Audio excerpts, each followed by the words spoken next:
brought to you by Nova शुद्ध घी।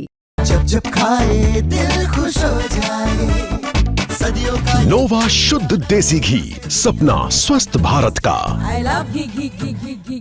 तो आदाब, नमस्कार, गुड इवनिंग, सत श्री अकाल। एक बार फिर आप तमाम लोगों का स्वागत है क्राइम तक की कहानी के इस एपिसोड में। उम्मीद है पूरी फैमिली अच्छी होगी, अपना और अपनों का ख्याल रख रही होगी।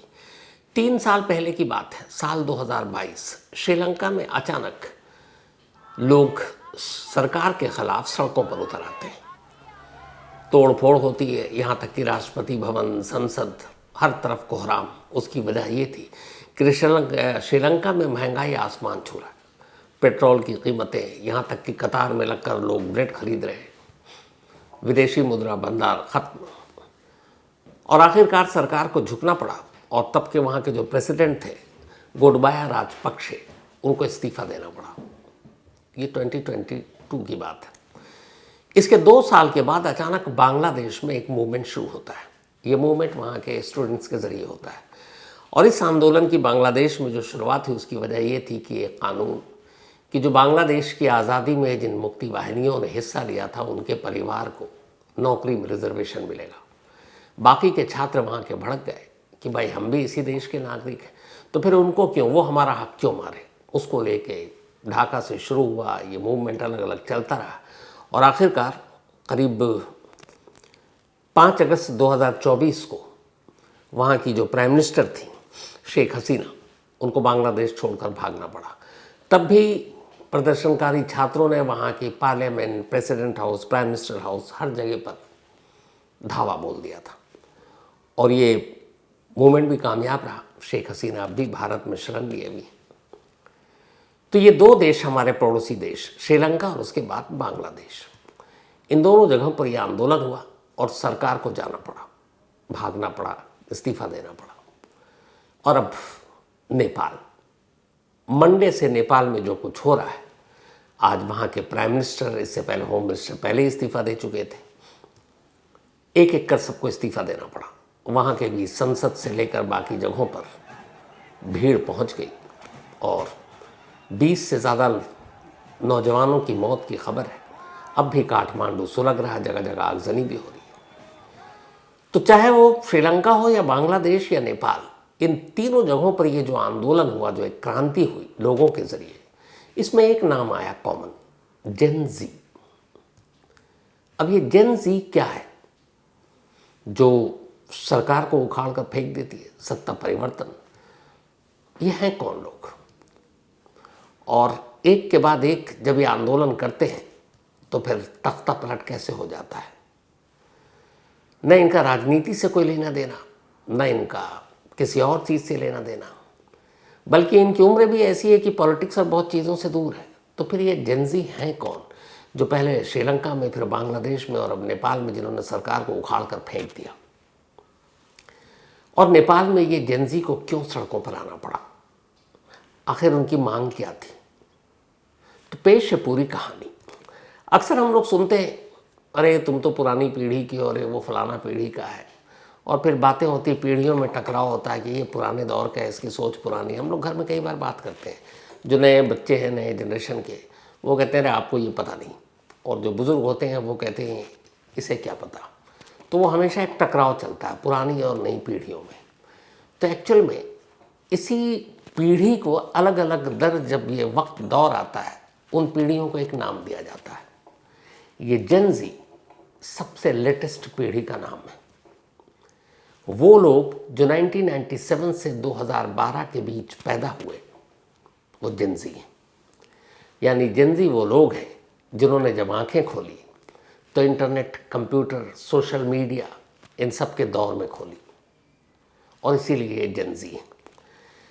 ऐसा नहीं है जेन ज़ी पहली पीढ़ी है, इससे पहले मैंने कहा ना कि जैसे 7 पीढ़ियों को मिलाकर एक पूरी दुनिया या समाज के बारे में बात होती है, तो जेन ज़ी जो है ये अभी लेटेस्ट है।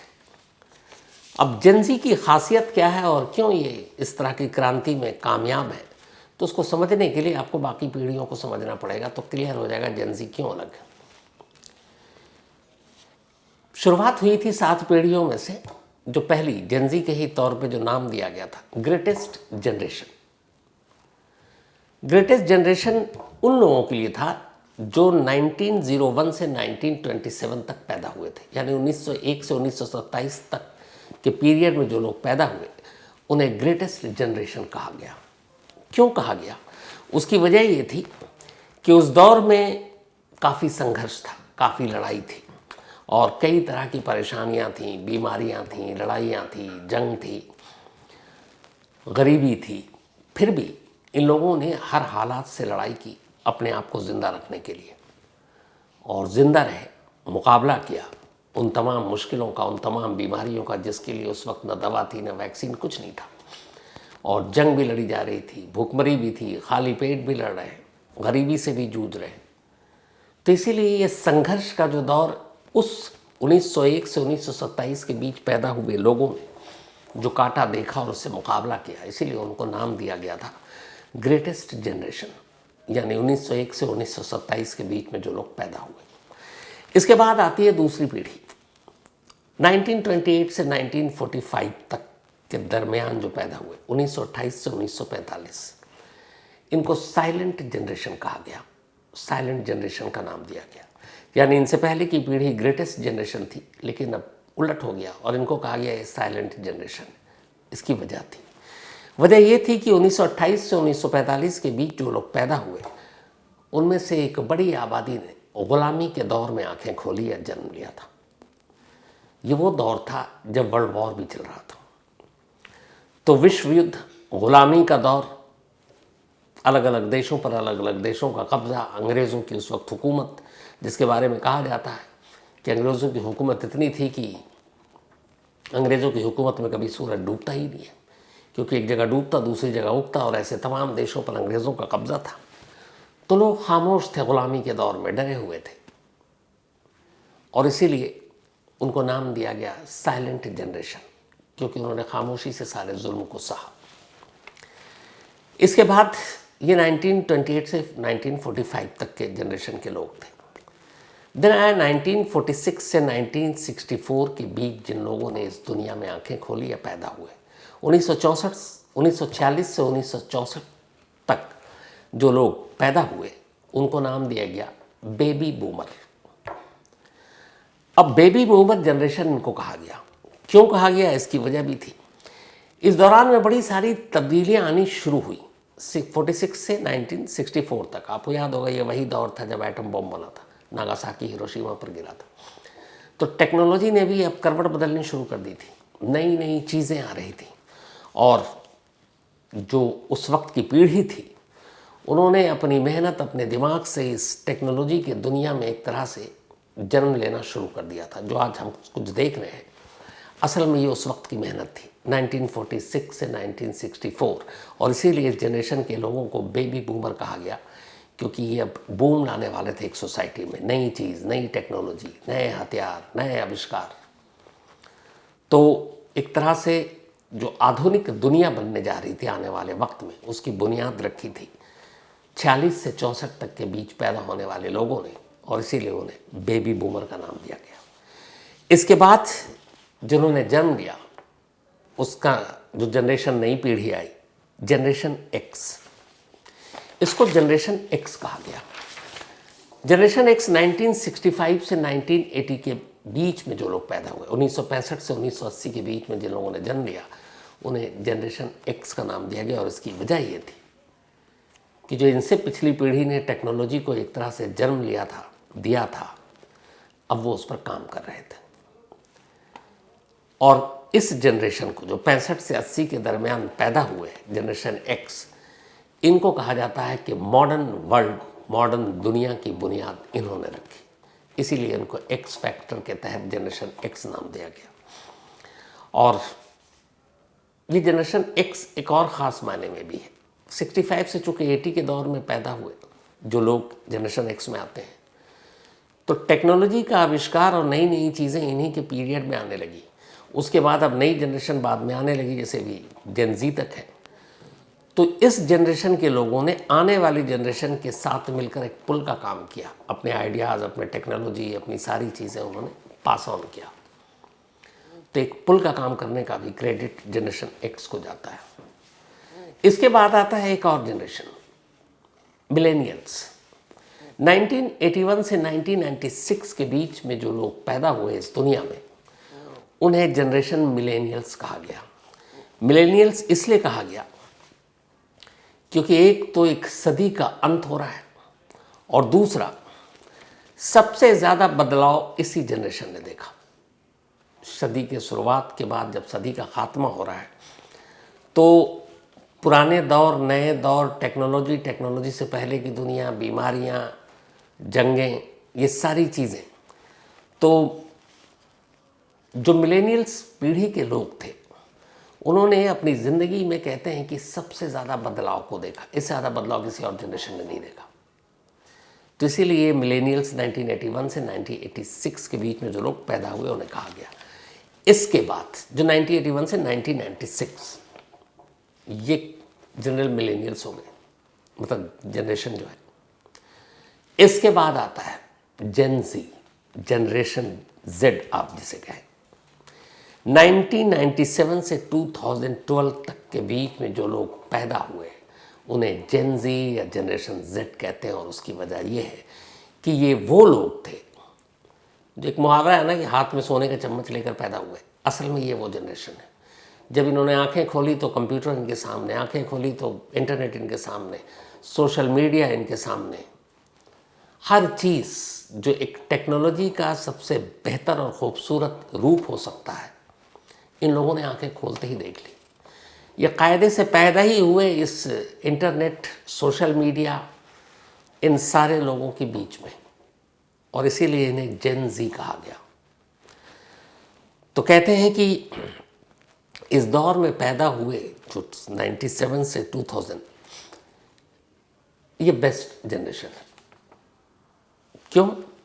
क्योंकि इन्होंने वो सारी चीज़ें देख ली और पैदा होते ही इन्हें वो सारी चीज़ें मिली। अब ये और आगे जाएंगे। तो इसीलिए इस जनरेशन की ख़ास बात है सोशल मीडिया। सोशल मीडिया इनकी ज़िंदगी, इनकी धड़कन, इनकी सांसें हैं। 97 से 2012 के बीच में जो पैदा हुए, चूँकि इंटरनेट साथ लेकर आए, सोशल मीडिया साथ लेकर आए, बाकी जितनी भी चीज़ें हैं वो सब इन्होंने आंखें खोलते ही देख ली। तो ये बहुत फास्ट फॉरवर्ड जनरेशन है, और इसीलिए इन्हें जेन ज़ी का नाम दिया गया। और यही वो जेन ज़ी है जिसने पहले श्रीलंका, फिर बांग्लादेश और अब नेपाल में तख्ता पलट किया। वो क्यों हुआ नेपाल में ख़ास तौर पर, यह आगे बताऊंगा। सिर्फ लास्ट एक जेन ज़ी ऐसा नहीं है कि आखिरी और सबसे होनहार। जेन ज़ी के बाद एक और जनरेशन आई, उसका नाम है जनरेशन अल्फ़ा। ये लास्ट है अभी तक, जनरेशन अल्फ़ा।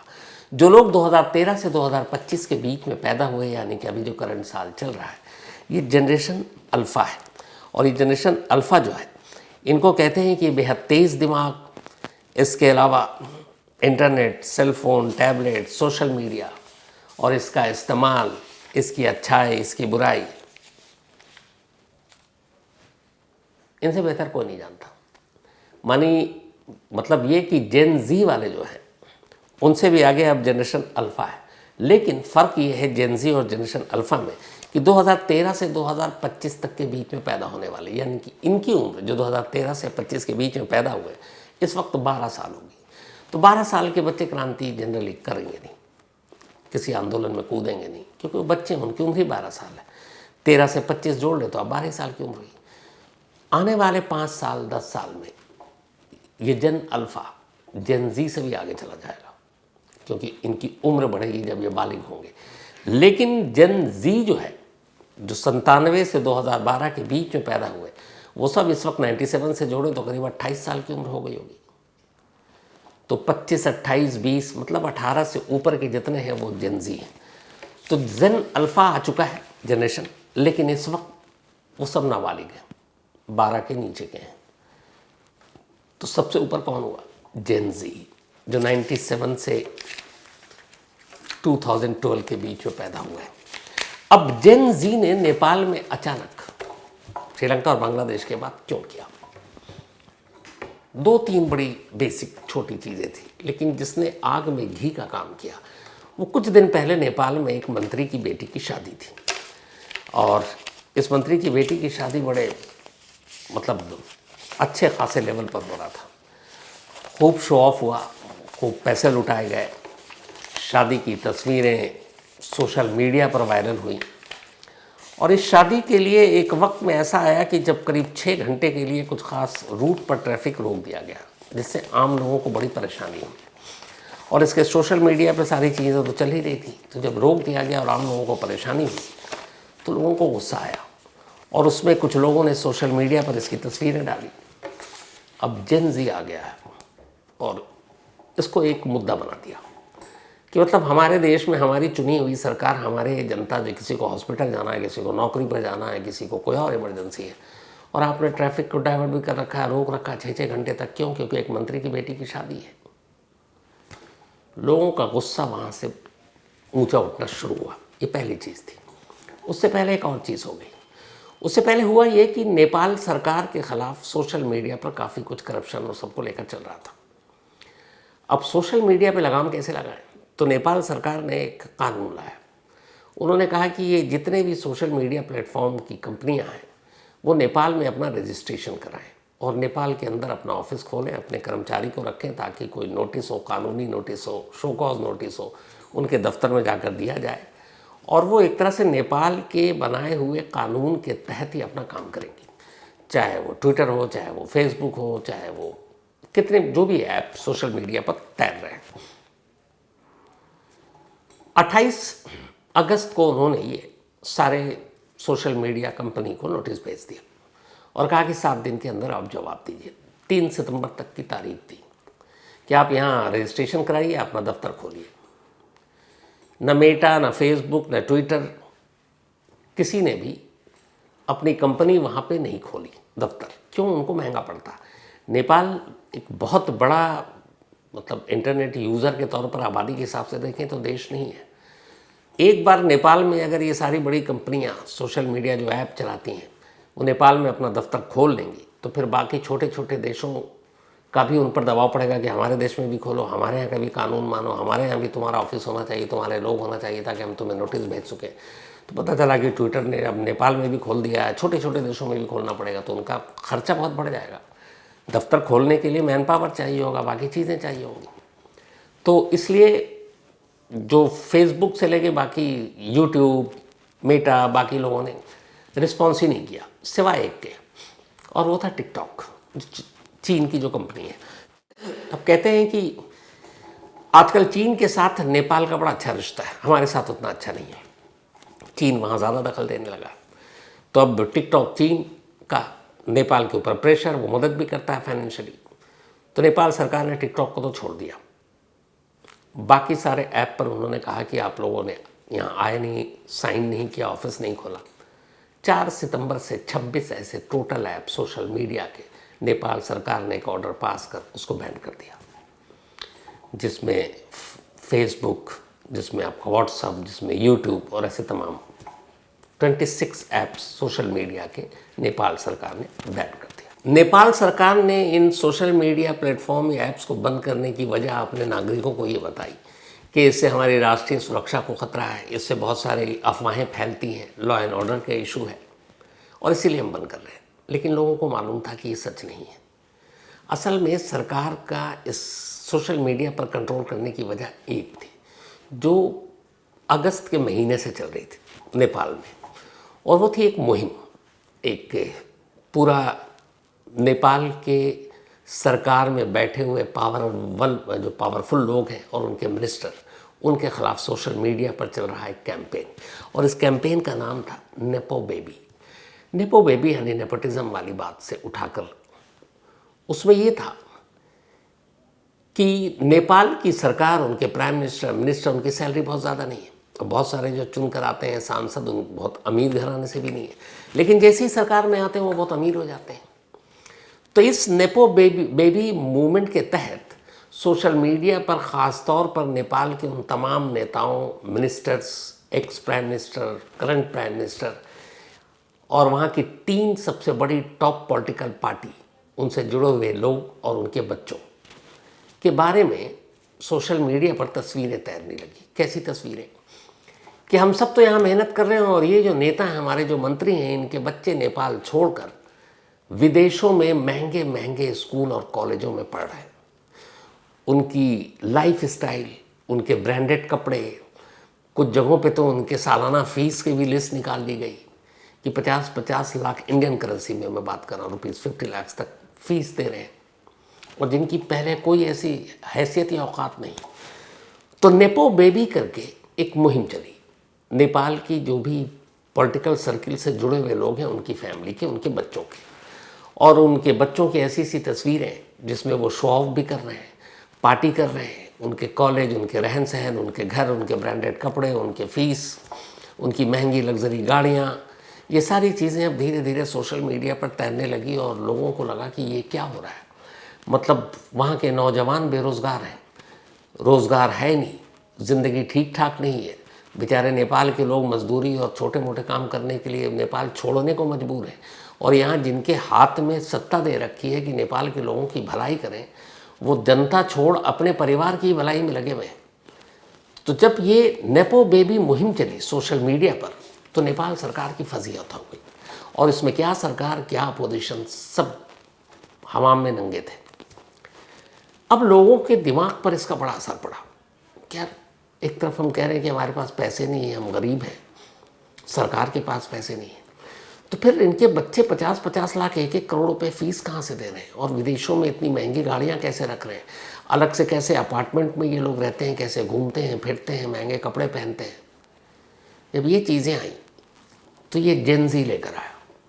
भाई 97 से 2012 के बीच में पैदा हुए वो लोग जो इंटरनेट और सोशल मीडिया के साथ जिन्होंने आंखें खोली, धीरे धीरे सोशल मीडिया पर ये वायरल होना शुरू हो गया। अब सरकार पर भी प्रेशर, सरकार ने कहा क्या करें। तब सरकार ने ये कहा कि भाई सोशल मीडिया पे रोक लगा देंगे तो ये नेपो बेबी ये सारी मुहिम रुक जाएगी, और यही गलती करती नेपाल सरकार ने। उसने 1 हफ्ते का टाइम दिया। अब ये बड़ी बड़ी कंपनियां हैं, फेसबुक, ट्विटर और आपके जितने भी व्हाट्सअप, ये सारे, तो उन्होंने कहा हम कहाँ दफ्तर खोलेंगे, कहाँ क्या करेंगे, इनका जवाब ही नहीं दिया। 1 हफ्ता बीत गया। अब नेपाल सरकार को पता है कि इस मुहिम को रोकना है, उन्होंने आनन फानन में 4 सितंबर को बैन कर दिया, 26 ऐप पे रोक लगा दी।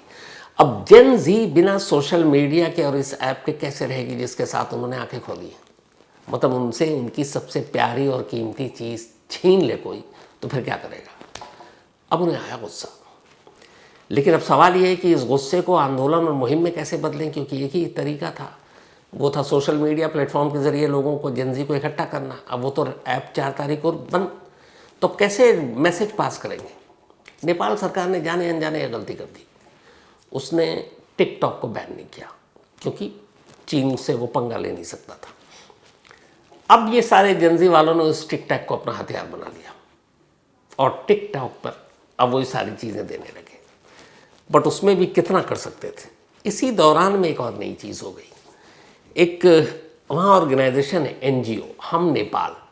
हम नेपाल का नाम पहली बार तब सामने आया था, खासतौर पर इंडिया में, जब आपको याद होगा ओडिशा में एक नेपाली स्टूडेंट की मौत हो गई थी, और उसको लेके हम नेपाल ने नेपाल में आंदोलन शुरू कर दिया था। तो हम नेपाल एक ऐसा NGO है जो नेपाल में बहुत पॉपुलर है। उसकी वजह ये कि उसका राजनीति से कोई लेना देना नहीं, वो सिर्फ भूकंप में, त्रासदी में, स्टूडेंट्स के मुद्दों पर आवाज़ उठाता है सोशल मीडिया के थ्रू, और अपना काम करता है। तब 26 सोशल मीडिया ऐप बंद, जेन ज़ी नाराज़, गुस्से में कि ये क्या है, हमने इनका नेपो बेबी मुहिम चलाया तो सरकार हमसे हमारी ही प्यारी चीज़ छीन रही है। तब ऐसे में हम नेपाल जो ऑर्गेनाइजेशन है वो आ गया है, और उसने कहा कि हम इस बैन के ख़िलाफ़ सोशल मीडिया एक डेमोन्स्ट्रेशन करेंगे काठमांडू में। बाकायदा उसने सरकार से परमिशन मांगी, सरकार ने दे दिया कि हम नेपाल कितना बड़ा NGO है, कुछ बच्चे आएंगे, डेमोन्स्ट्रेशन करेंगे, चले जाएंगे, जाने दो, डेमोक्रेसी के नाम पे ही चलेगा। अब हम नेपाल ने एक मुहिम छोड़ दी कि डेमोन्स्ट्रेशन करना है। उम्मीद ही नहीं थी नेपाल सरकार को कि इतनी बड़ी तादाद में स्टूडेंट सड़क पर आ जाएंगे। हम नेपाल ने हर एक से सिर्फ एक गुजारिश की कि आप सभी जो इस सोशल मीडिया बैन के ख़िलाफ़ एजिटेशन करोगे, अपने अपने स्कूल के ड्रेस में आना, ताकि लगे कि हाँ तुम स्टूडेंट हो, ये नहीं कि इसके भीड़ में कोई पॉलिटिक्स हो रहा है, और कोई पॉलिटिकल पार्टी का इसमें इन्वॉल्वमेंट नहीं। उम्मीद से ज़्यादा जेन ज़ी के लोग, स्टूडेंट, क्योंकि ये सारे ज़्यादातर स्टूडेंट सड़कों पर उतर है मंडे को, सरकार को भी यकीन नहीं था। इसके बाद तो जो हुआ, काठमांडू से लेके फिर नेपाल के अलग अलग शहरों तक ये पूरा आंदोलन फैल गया। फिर पहले होम मिनिस्टर की जगह गोलियां चली, ये क्योंकि उन्हें भी उम्मीद नहीं थी। 20, अब शायद ज़्यादा तादाद बढ़ गई, लोगों की मौत हो गई, यही जो जेनजी के थे। अब जब मौत हुई तो फिर नई जनरेशन और फिर लोगों पर भी, उनके पेरेंट्स को भी, ये क्या है, जो बच्चे आंदोलन करने आ रहे हैं आप उन्हीं बच्चों पर गोली चलाओगे, गुस्सा और बढ़ा। इसके बाद तो बेकाबू होता गया। फिर आज दूसरा दिन, तो वहाँ की जितनी भी सरकारी इंस्टीट्यूशन है, चाहे पार्लियामेंट से लेकर जितने भी मंत्रालय, उन सबको निशाना बनाना शुरू कर दिया गया। फाइनेंस मिनिस्टर को सड़क पर दौड़ा दौड़ा कर पीटा गया। जितने मिनिस्टर हैं उन सब के जो अलग अलग जगहों पे घर थे, क्योंकि वो भी काठमांडू में तो आए हैं लेकिन बाकी जगहों से ही हैं चुनकर, उनके घरों को निशाना बनाया गया, आग लगा दी गई। और होम मिनिस्टर, फिर बाकी मिनिस्टर एक एक कर इस्तीफ़ा देने लगे। फिर प्राइम मिनिस्टर ओली को लगा कि अब उनका भी मुश्किल है, तो नेपाल के प्राइम मिनिस्टर को भी इस्तीफ़ा देना पड़ा और आज उन्होंने इस्तीफ़ा दे दिया। तो एक तरह से अब ये सरकार गई, एक एक्टिंग प्राइम मिनिस्टर के तौर पर जो पॉपुलर नाम है उसको सामने लाया गया है। और जेनजी ने इस तरह से पिछले 3 सालों में तीसरा देश है नेपाल जहां तख्ता पलट कर दिया। पिछले 16 सालों में नेपाल में ये 13वीं बार सरकार बदली गई है। 16 साल और 13 सरकार, 5 साल की सरकार होती है, तो 5 साल के हिसाब से 16 साल अगर हुई है तो कम से कम 3 या 4थी सरकार होनी चाहिए, लेकिन 13वीं सरकार गिरी है। और इसकी वजह यह है कि नेपाल में एक तरफ गरीबी है, लेकिन नेपाल जब राजशाही का ख़त्म हुआ, लोग बहुत ज़माने तक राजशाही से दुखी थे। डेमोक्रेसी, लोकतंत्र आया, लेकिन लोगों की उम्मीदें पूरी नहीं हुई। वहाँ जो भी सत्ता में आया, भूखा आया कि जितना बटोरना है बटोर लो, अगली बारी मिलेगी कि नहीं मिलेगी। लेकिन हाल के वक्त में कुछ ऐसे बड़े घोटाले हुए, स्कैम हुए कि जिसने लोगों को और गुस्सा दिला दिया। तो ये जेनजी का मूवमेंट असल में अचानक फूटा हुआ मूवमेंट नहीं है कि 26 ऐप बंद हो गया, और ये शुरुआत से ही चल रहा था। शुरुआत हुई थी करप्शन को लेकर। करप्शन को लेकर जेनजी बहुत सख्त कि नहीं, अगर हम आपको पावर में लाते हैं तो साफ सुथरी सरकार दीजिए। 2021 में जो पहला करप्शन का मुद्दा उठा था, जेनजी ने ही उठाया था, गिरी बंधु भूमि स्वैप घोटाला था। 54,600 करोड़ का ये घोटाला था, मतलब लगभग 57,000 करोड़ का घोटाला 21 में। उसके 2 साल के बाद ओरिएंटल कॉरपोरेटिव घोटाला हुआ नेपाल में, जो 13,600 करोड़ का था, 13,600 करोड़। इसके बाद 2024 में लास्ट ईयर कॉरपोरेटिव घोटाला हुआ एक बहुत बड़ा नेपाल में, जो 69,600 करोड़ का था। मतलब ये 3 घोटाला ही अगर जोड़ दें तो अराउंड 1.5 लाख करोड़ से ज़्यादा का घोटाला था। जेनजी ने इस करप्शन से पहले उठाया, बेरोज़गारी को मुद्दा उठाया, एजुकेशन सिस्टम पर उठाया, लेकिन आखिरी अगर कहें जो कील साबित हुई सोशल मीडिया बैन से पहले, वो नेपो बेबी था।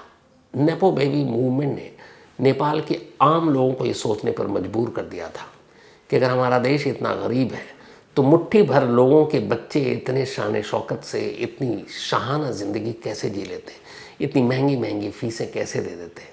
नेपाली लोग बहुत मेहनती, बहुत खुददार होते हैं।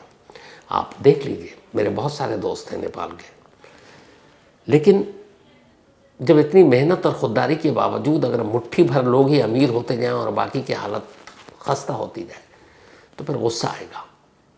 और ये काम किसी पॉलिटिकल पार्टी, किसी और ने नहीं, जेनजी ने किया। वही जेनजी जो 1997 से 2012 के बीच में पैदा हुई और अब नेपाल में इस मूवमेंट को आगे बढ़ाने में इसका बहुत बड़ा रोल होगा। तो ये थी आज की पूरी कहानी। अब आपसे मुलाकात होगी कल रात 9 बजे किसी नई कहानी के साथ। तब तक अपना और अपनों का ख्याल रखिएगा। Thank you very much.